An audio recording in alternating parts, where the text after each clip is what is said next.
Aking logoiwek alak eng kasarta nekokiyoe igorta notok nebo konoretab membayat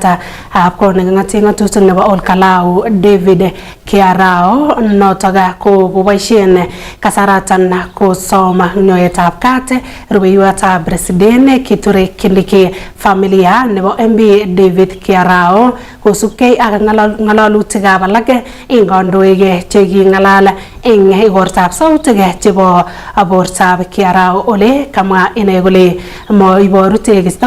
amune niwendi kiptubotoi aga bororionotok. Ningetaka kuomba msamaha kwa niaba ya wanasiasa wote ambao labda kwa matendo,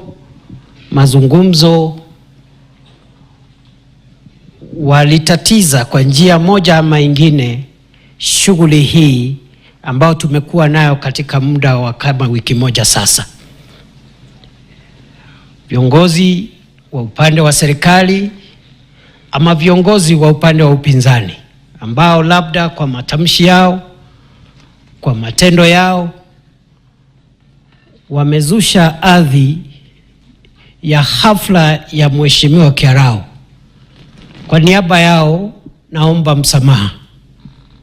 I want to apologize on behalf of the political leadership of our country